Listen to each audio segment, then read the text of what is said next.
Breadwinner ng kanyang pamilya, si June. Pero 3 taon na siyang hindi nagtatrabaho. Pirmi na lang kasi siyang nakahiga sa kwarto. Si June kasi, hirap gumalaw. Ang kanyang mga kamay, lumobo, nagkasugat-sugat pa. Kumikirot-kirot dito sa kamay at sa mga nadideform na bahagi ng kamay ko. Ang kanya namang mga paa, nangingitim. Ang salarin sa kanyang parang pagkabalda, gout. Nung nagkasakit na siya, gumuho na lahat. Masakit, pero fighting lang yapon. Mahilig ka bang uminom ng alkohol, kumain ng red meat, mga hipon, alimango at shellfish?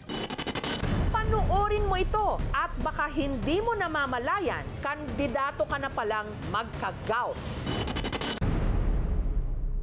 Ang gout, uri ng arthritis o rayuma na bunsod ng mataas na uric acid sa katawan. Ang inaatake nito, ang ating joints o kasukasuan.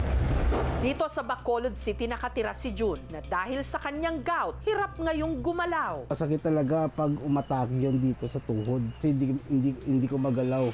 Ang nagsisilbi niya ngayong mga kamay at paa, ang kanyang nanay Gigi. Siya ang breadwinner namon. Nung nagkasakit na siya, gumuho na lahat. Masakit, pero fighting lang yapon. Kasi nanay alagaan ko gid siya. College pa lang daw si June nung una siyang nakaramdam ng mga sintomas. Way back 2006, palating sumasakit yung joints ko. Yung sa paa, and then sa tuhod. Mga kamay ko po, meron na akong mga hindi nahahawakan. Hindi po ako nagpa-check up. Hanggang unti-unti na itong lumala. Umakyat na sa tuhod, sa siko at saka dito sa balikat ko. Kamay ko, unti-unting nagde-deform. Lumala na ng lumala. Ang isa raw sa posibleng dahilan ng pagkakaroon niya ng gout, alak. Malakas akong uminom. Tuwing may okasyon, inom kong inom. Nagsisisi po ako sa lifestyle ko noon. Kung alam ko lang ito magiging epekto, sana di ko na po inabuso yung sarili ko. Ayon sa tala ng Philippine Rheumatology Association, mahigit 1 milyong Pilipino ang may gout. Ang mga mataas sa uric acid, mga shellfish, mga dark meat. One trigger for gout is your beer or alcoholic drinks. Hyperuricemia is also associated with heart attack, diabetes, pagsira ng ating kidneys, no? Kung merong crystals ng uric acid pumunta sa kidney, hindi siya basta-basta natatanggal eh. So it stays there and talagang magkaka-deformity sa mga joints. Pero walang quick fix. Parang alta presyon yan eh. For life din siya. Usually, kailangan rin ng maintenance na gamot.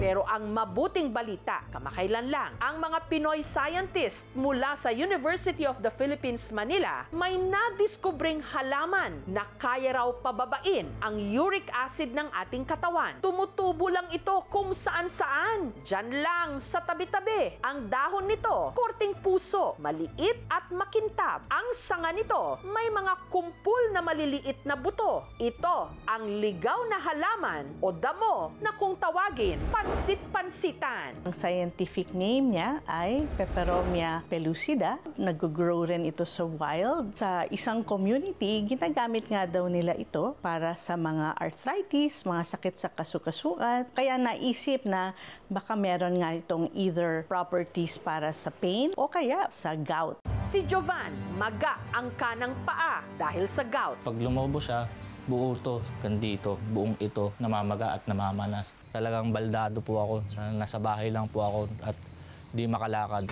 Ang inirekomenda raw sa kanya ng kanyang biyanan, pansit-pansitan. Nakita lang nila sa bakuran po nila. Ang mga nakuhang dahon, pinakuluan niya. Nung lumamig, kanya itong ininom. Bago matulog po sa gabi, yun po talaga yung ginawa ko. Walang pait, halos parang tubig lang. At matapos lang daw ang mahigit 2 buwang pag-inom ng pinakuluang dahon ng pansit-pansitan, himalang umimpis ang pamamaga ng kanyang kanang paa. Dahil sa pansit-pansitan, di na ako bumibili ng gamot. Pero epektibo ba talaga ito? Ayon sa pag-aaral ng UP Manila Institute of Herbal Medicine of the National Institutes of Health, ang pansit-pansitan o kilala rin sa tawag na ulasimang bato, nakitaan nila ng anti-inflammatory at hyperuricemia properties. Ibig sabihin, mabisa itong gamot sa pamamaga ng katawan. Nire-research muna sa laboratorio, tinitingnan kung meron nga itong pharmacologic activity. So yung initial study sa animals, nakita maganda yung effect na to. Nakababa siya ng serum uric acid levels at safe. Yun lang yung time na ginawa ng clinical trials. At matapos ang halos 10 taon ng masusing clinical trials, matagumpay raw silang nakadevelop ng gamot o tableta gamit ang pansit-pansitan na makatutulong sa pagpapababa ng serum uric level ng isang tao sa natural na paraan. Hindi kasi katulad ng ibang gamot gaya ng allopurinol at febusoxstat na delikado sa atay at bato. Ang pansit-pansitan, di umano, walang side effect. Dumaan nga ito sa maraming pag-aaral. Yung safety studies ginawa talaga. I think we can say with confidence that this is a very safe product. Ang mangingisdang si Jose, ito ang nakikita ngayong remedyo para sa kanyang gout na siyang dahilan kung bakit na-deform ang kanyang mga daliri. Ito po ang yung mga bukol ko, sa kamay ko, sa siko ko. Sa tuhod ko, mayroong malaki yung mga bukol-bukol. Ang isang araw sa mga tumubong bukol, pumutok pa. Atake, ma'am, hindi ko ma'am. Hindi ko matapak yung sakit. Hirap, tunan na ako sa bahay. Palaging upo na lang. Para maibsan ang sakit na dulot ng kanyang gout, may inireseta raw sa kanyang gamot. Mahal, ma'am, yung mga gamot ni reseta ng doktor. Pambili na lang ng bigas. Pero paglilinaw ng UP Manila Institute of Herbal Medicine of the National Institutes of Health, may limitasyon din ang kakayahan ng kanilang pansit-pansitan tablet. Kung deformed na yung joint, hindi niya maaayos yon. Pero as maintenance medication to keep the serum uric acid levels normal, I think this will be a very good drug. Maraming diseases ang pwede niyang ma-prevent kung maagapan natin na ma-normalize po natin yung ating serum uric acid level. So lifestyle, diet, exercise rin, important para yung joints natin na move natin. Lots of water also para mailabas natin. Those are ways to avoid having a high uric acid levels. Ang Technology Transfer at Business Development Office ng UP Manila naghahanap ngayon ng mga katuwang upang matulungang dalhin ang halamang gamot na ito sa merkado. It is really the vision of the Institute of Herbal Medicine na makadevelop tayo ng safe, effective, and affordable herbal medicines. Gusto natin maging self-sufficient. Hindi tayo import ng mga gamot. Hindi naman magkaka-scarcity kung ang mga tao gagamit nito para sa kanilang personal use. Yung seeds, kahit yung stem cuttings o kaya yung leaves, ipaplant lang natin, madali po siyang tumubo. Usually by 2 to 3 months, pwede na siyang ma-harvest. Nakaka-boost ng pag-asa, lalo na sa katulad namin may mga gout. Malaking tulong yun, ma'am. Kapag yan gamot kayo nandito na sa bakuran. Nakamamangha na ang ligaw na halaman o damo na pansit-pansitan, tila rin pansit, pinaniniwala ang kayang magpahaba at sumalba ng buhay.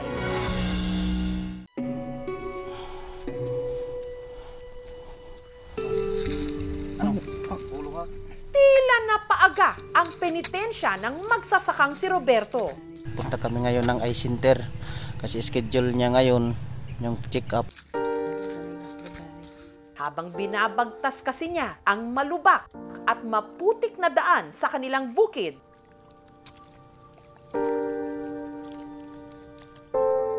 nakasampa sa kanyang likod ang misis niyang si Arlene na hindi makalakad. Ang kaliwang binti kasi nito, putol. Mabigat sa puso ko na ganun yung nangyari sa asawa ko. Ang kanyang misis na kanya ring mundo. Pasan-pasan ni Roberto. Tanggap ko kung ano yung kalagayan ng asawa ko. Kalagayan namin ngayon. Magpagamot lang yung asawa ko kahit ano mangyari. Ikaw, hanggang saan ang kaya mong pasanin?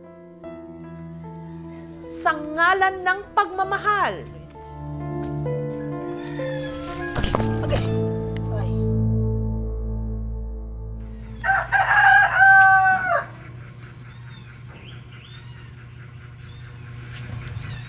Nung araw na yon, si Roberto papunta sa health center para kumuha ng libreng gamot para sa kanyang misis.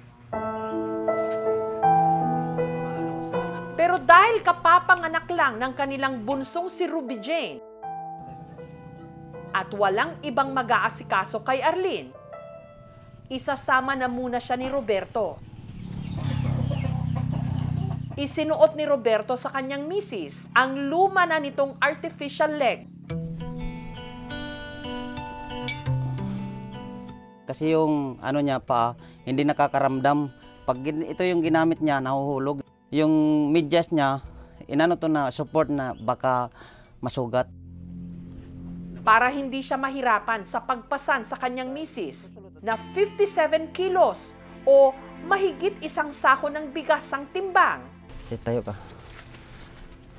Parang ganun. May ginamit si Roberto na carrier bag. Okay ka na? Now, try natin. Ayos, dili. Ayos, dili. Ito. Kumpara sa ibang araw, mas maputik itong daanan. Mas mahirap kasi palagi umulan dito.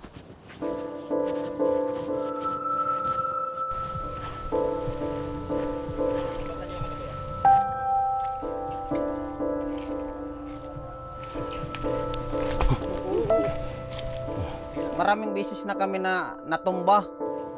Nahulog kami dito sa palayan, yun sa Pilapil, na basa kami.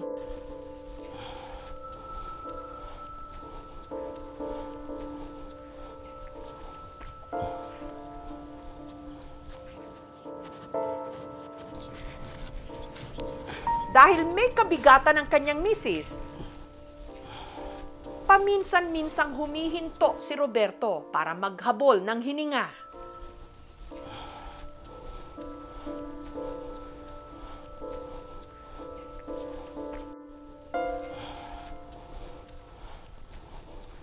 Matapos ang halos 20 minutong lakaran, narating ng mag-asawa ang kalsada. Mahingal pero kahit mahirap kakayanin. Maging okay lang ang asawa ko. Sana po may makuha po kaming gamot. Pagdating namin dito, naghuhugas ako ng paa.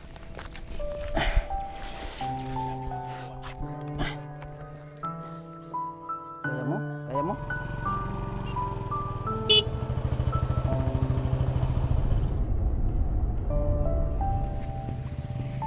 Tagan ko ito ma-30. Metformin. 500 milligrams. 500 milligrams. 60. Tapos atorvastatin 20.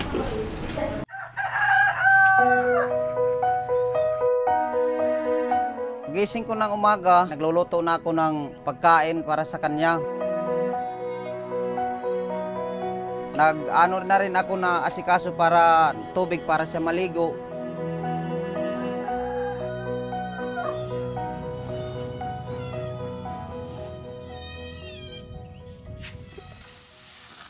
Sa paggagapas ng palay at damo, binubuhay ni Roberto ang kanyang pamilya. Dito sa amin, pag nakikigapas ka lang, halimbawa yung 10 sako, 1 sako yung sayo. Yung arawan ng paggagapas ng palay, 300. At saka yung paggagapas din ng damo, 300 din. Bago naputol ang kaliwang binti ni Arlene, katuwang siya noon ni Roberto sa bukid. Sumasama po ako sa asawa ko sa paggagapas po ng palay. Talaga lumulusong sa putikan yung asawa ko. Pero taong 2022, may napansin daw silang kakaiba sa kaliwang paa ni Arlene. Namanhid yung paa ng asawa ko pag uwi namin. May bumubukol, tapos nagkaroon po ng mga sugat-sugat. Dahil kapos, hindi na raw nila ito napatignan sa doktor. Nilagyan ko po ng dahon ng bayabas na nilaga at saka antibiotic. Mas lalong lumalap. Tapos umabot din dito sa ilalim ng talampakan. Para yung 1 linggo, ang daling mabulok yung paan niya. Mabaho po, tapos nilalanggam po siya. Nangingitim po siya, saka namamaga. Masakit po, hindi po ako makalakad ng maayos. Naalarma raw sila nung isang araw si Arlene, nilagnat, nahirapang huminga, at kinumbulsyon pa. Nagpa-hospital na po ako kasi hindi ko na kayang sakit. Pagdating ko po, sir, sa hospital, itinest po ako ng blood sugar. Noon lang nalaman na meron pala siyang type 2 diabetes. Sa huling pagsusuri ng dahilan bakit maraming namamatay sa Pilipinas, dati-rate number 7 siya. Nitong 2022-2023, umakyat ito sa pang-apat. 3.99 million ang may diabetes. At ang nakakabahala rito, karamihan ng mga may diabetes sa Pilipinas, hindi pa sila nadadiagnose. Dahil sa lala ng sugat sa paa ni Arlene, inirekomenda ng doktor na i-amputate o putulin na ito. Pag hindi po ako pumayag na putulin ang aking paa, baka daw ako mamatay. Kaya kahit labag man sa kanyang kalooban, pumayag si Arlene. Bakit di mama pa? Hirap na kami. Bakit napunta pa sa amin yun? Kahit sinong tao, di gugustuhin. Masakit sa kalooban ko na mawawalan po ako ng paa. Malungkot kasi hindi na po mababalik sa dati po. Ganito na lang po ako habang buhay. Gusto ko pa pong gumaling. Gusto ko pa pong kasamang buong pamilya ko po. Depressed talaga siya. Sabi ko, nandito kami ng mga anak mo, di ka namin iwanan. Linggo-linggo kami, nagpupunta kami doon sa simbahan. Dadasal, Lord, bigyan mo lang yung asawa ko ng lakas, araw-araw. Sa kabila ng kanyang kondisyon, pinipilit pa rin tumindig ni Arlene sa sarili niyang mga paa. Bukod sa pag-aasikaso ng kanilang maliit na tindahan, siya pa rin ang naglalaba ng marurumi nilang damit.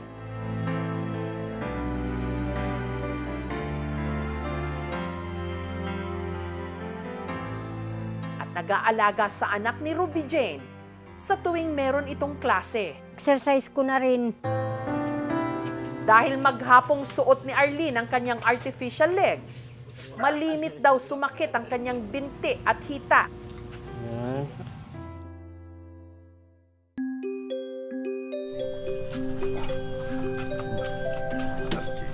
Ito lang nakaraang buwan, kasamang ilang emergency responders mula sa kanilang munisipyo. Komportable ka, anong komportable? Sige. Ikaw, Len. Okay lang. Sinamahan namin sina Roberto sa check-up ni Arlene.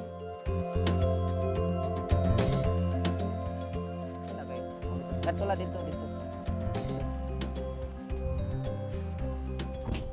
Makalipas ang halos 1 oras na biyahe, nakarating sila sa Eastern Visayas Medical Center sa Tacloban City. Yung BP niya ngayon was 140/80, so medyo mataas ang 140. Dapat kasi sa mga diabetic, dyan ka sa mga 120 to 130 lang. Binigyan ko siya ng medication to prevent mga complications. Ipinasuri rin namin siya sa ophthalmologist. Nasa normal po yung kapal ng retina ni ma'am ngayon. Wala pong senyales ng pagmamanas. Yung pinaka-obvious at pinaka-evident na symptom niya is depression talaga. Yung support system is very much important. Bibigyan namin siya ng gamot para antidepressant. Malaki ang allotment namin sa tinatawag na health promotion at saka disease prevention. Nagde-develop kami sa PhilHealth ng mga packages. Dapat yung Pilipino, lalo na yung mahihirap, may access sa chronic medication nila.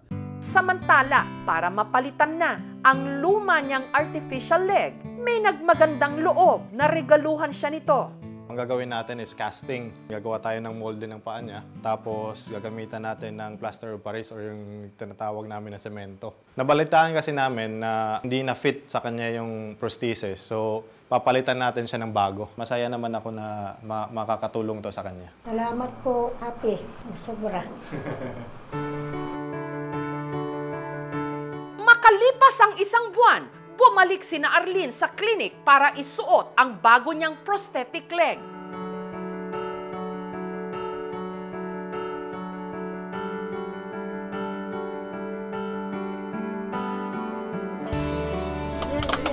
Ang local government unit naman ng Pastrana, nagbigay ng karagdagang gamot at sari-sari store supplies.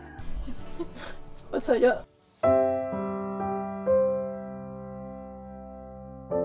Hindi namin alam, meron pa nagmamahal pa sa amin.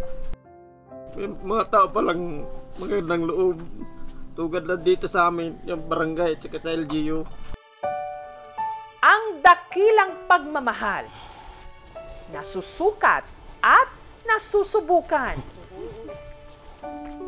Kung handa kang pasanin ang lahat sa ngalan ng pag-ibig. Hindi ako magsasawa sa iyo na buhatin ka, alagaan ka. Salamat sa pag-alaga mo at pagsasakripisyo sa akin. Mahal na mahal kita.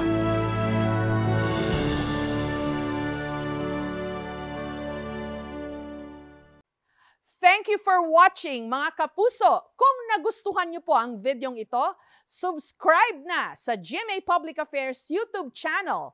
And don't forget to hit the bell button for our latest updates.